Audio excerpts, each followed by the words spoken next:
Great faith doesn't look like you think it does.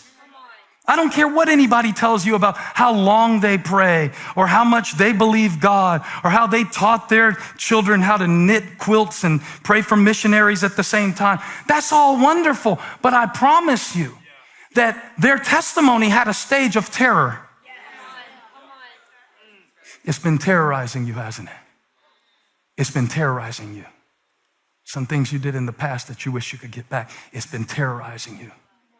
Some things you didn't do to prepare and now you're not ready. It's been terrorizing you, hasn't it? It's been chasing you, hasn't it? It's been making you want to give up on you, hasn't it? It's been making you sabotage yourself, hasn't it? It's been making you think maybe there's not a reason for me to go through it all. It's been making you want to turn around and go home. It doesn't work in reverse. You can't go back there. And Moses is in a difficult dilemma because now they want to go back to Egypt and they're making crap up. They're making crap up. This didn't happen. Didn't we say to you in Egypt, leave us alone? This is verse 12. Leave us alone. Let us serve the Egyptians. No, you didn't say that to him in Egypt. They never said that in Egypt. If you find it, put it on some social media and I'll meet up with you there. It's not out. You can't find it. They didn't say that. This is a revisionist history.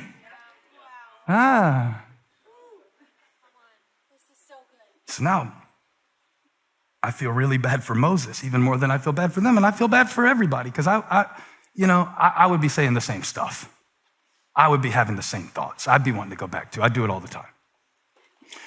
But Moses has to motivate them to keep moving.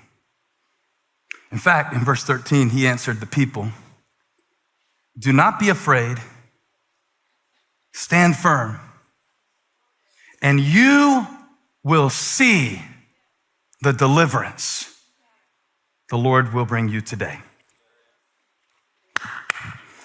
The Egyptians you see today, you will never see again. The Lord will fight for you. You need only to be still. Now, part of that is true. The Lord will fight for you. But part of it is false. You don't get to be still. In fact, the moment Moses gets his motivational speech out of his mouth, God corrects him. I wonder, did you ever read this about the green light at the Red Sea? I wonder, did you ever really think about this? Because Moses is saying, hey, God's got this. He told us to come through the Red Sea. He's going to do it. He's God. He's faithful. He brought us out. He didn't bring us this far. Leave us. Just stand still. Now, watch God in verse 15. Then the Lord said to Moses, why are you crying out to me? Tell the Israelites, honk, honk, move on. That's God honking. That's not Pharaoh chasing. That's God honking. That restless thing inside of you that's letting you know you can't stay in these excuses and just be who you were 10 years ago, that's God honking. Beep, beep. Beep, beep. Everybody say beep, beep. That's God honking. That's a beep, beep. Now, God will give you a courtesy honk before he lays on the horn. And this is a courtesy honk from God. This word, this message today from God through me to you, this is a courtesy honk from God. Because if you stay here in this dry spot and feel sorry for yourself or blame others or spend your time in reverse, you're not going to make it out the parking lot. You're not going to get to see the manna. You're not going to get to taste the grapes. You're not going to bring down the giant. This is God honking. He said, if you stand there and stay in your feelings, I don't know if you noticed, but it said they were terrified. I guess they were. Well, see, I wouldn't because the Lord fights my battles. Shut up. Shut up. I don't want God to strike you for lying while I'm preaching. I'd have to call the ambulance and all of that. Don't lie. But the miracle is not in your feelings.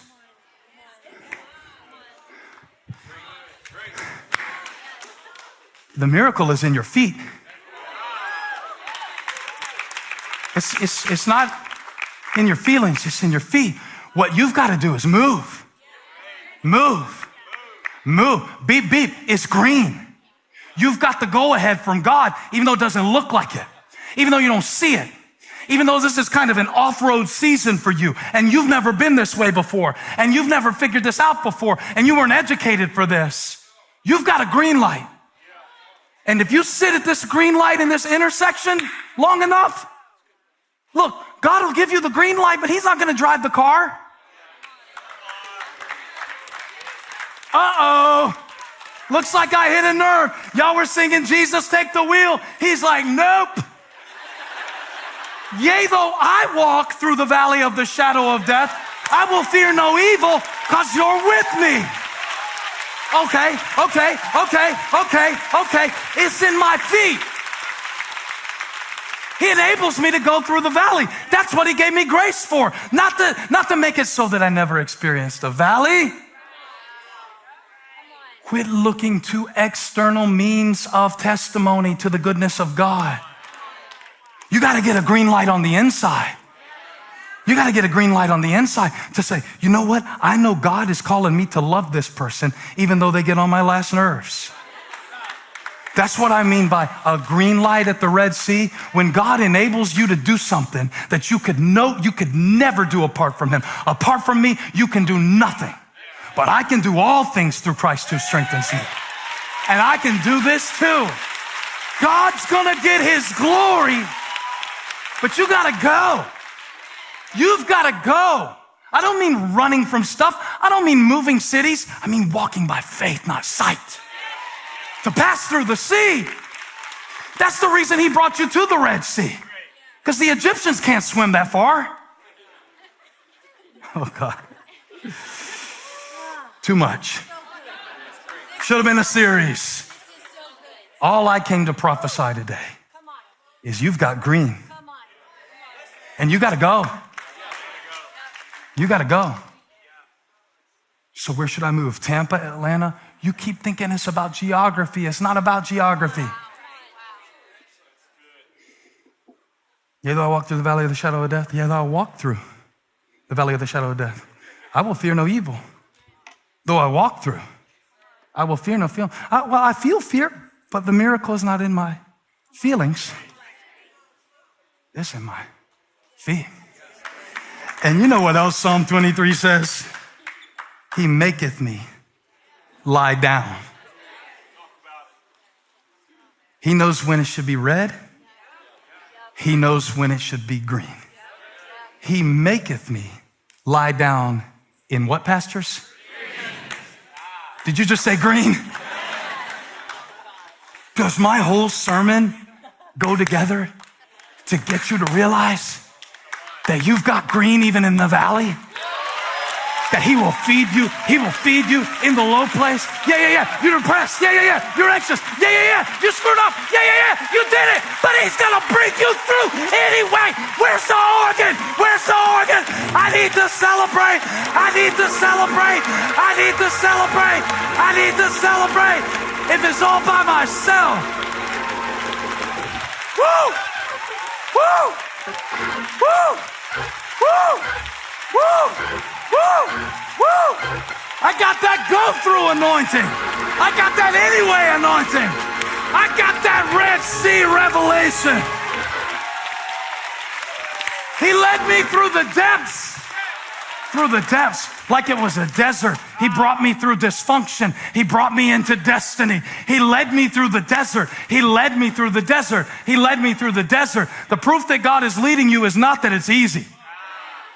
He prepareth a table for me in the green valley in the presence of my enemies.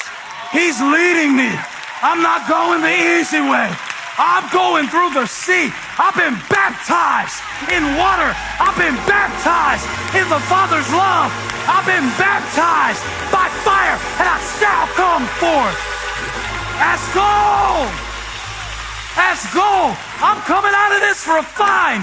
I'm coming out of this restored. I'm coming out of this with a revelation. Because I got a green light. at the Red Sea. I asked the Lord in coming to preach this message, what did he want to give you to get you through? And I said, show me, Lord, what you want to give them to get them through. Because he gave Moses a staff. And I'm like, well, surely you can give them something. Thy rod and thy staff, they comfort me. Well, Moses had a staff, David had a staff. God of Moses, God of David.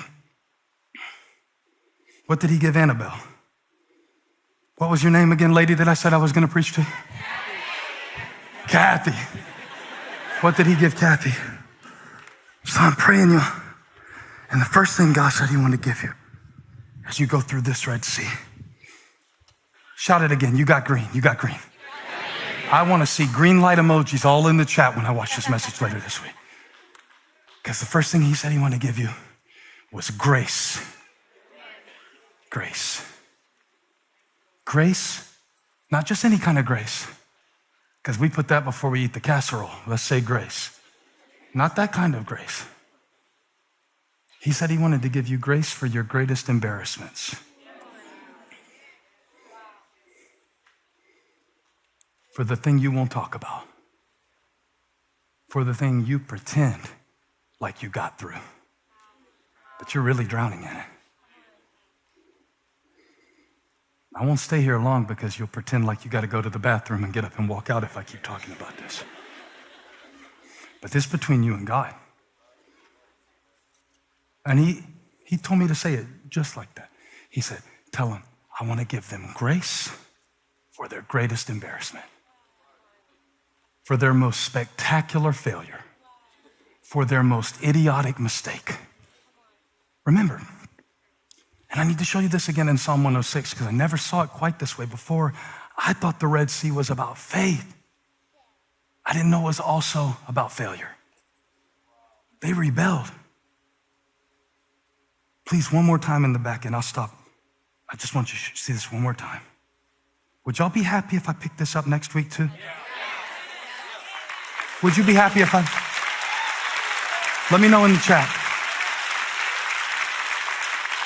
Because I think we need to keep talking about this idea that God will give you a green light, the strength and the assurance and the calling to go through something that you've never seen anybody else go through. And that you've convinced yourself. I was telling my friend the other day, they were saying, well, you're going to get better at this and you're going to develop that. I said, I'm 41. I don't believe you. Stop lying. If I'm not all those things by now, I'm never going to be. I didn't even want to hear it, you know? I want to put it in reverse. I've always been this way. So now I'm going to be stuck in the parking lot. I'm going to be stuck outside of the peace of God because I want to go back to Egypt. My dad's running across. Give him another chance. Please, man. He's breathing heavy. Thank God for second chances. You better voluntarily testify. Third chances. Fourth chances. Fifth chance. Because it said, they did not remember, verse 7. So they rebelled. When you don't remember, you rebel. When you don't remember who God is, what he's done, what he's called you, what Jesus has done for you on the cross, when you forget that, your sole focus becomes what's in front of you, and the Red Sea is big. So of course you want to go back. Where else are you going to go? But you just saw the Nile turn to blood. You just saw frogs cover the land. You just saw the firstborn of Egypt struck dead because God will get his glory. He's committed to it. And God is committed to your freedom.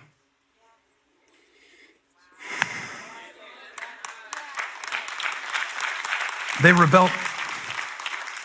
rebelled by the sea, by the Red Sea. I knew they rebelled in the wilderness. I knew they rebelled at Sinai. I remember they built the golden calf, dancing around it, taking their clothes off and all that. But they rebelled before they even got out. They almost failed their test of faith in the parking lot on their way to the promised land. But what really got me was the word yet in verse 8. Yet he saved them for his name's sake.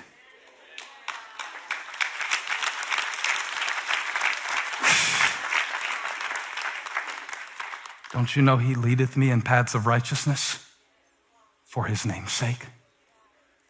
Green pastures, still water. They rebelled, yet he saved them for his name's sake, to make his mighty power known. I wonder if God brought you to the Red Sea to give you a green light, to kill off the insecurities, to kill off the arrogance, to kill off the idols, to kill off the Egyptians.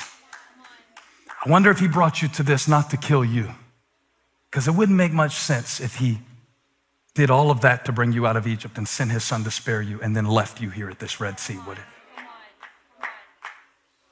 They rebelled, but my soul got happy when I read what he did.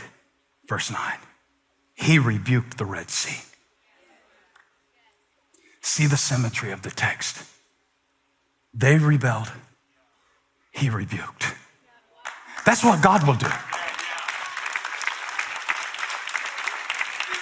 Okay, I'm gonna preach it boldly. God's gonna do it for you anyway.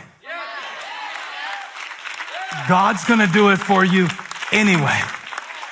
But don't list your resume of all the good things you did, of why God should help you right now. You won't need any of that. It's not what you did that's gonna get him to do what only he could do. He's gonna do it in spite of it. In spite of it. In spite of your stupid. In spite of your stubborn. He's gonna give you grace for your greatest embarrassment. And your kids will live to tell of it. And your grandkids will know about it. He's gonna save you anyway.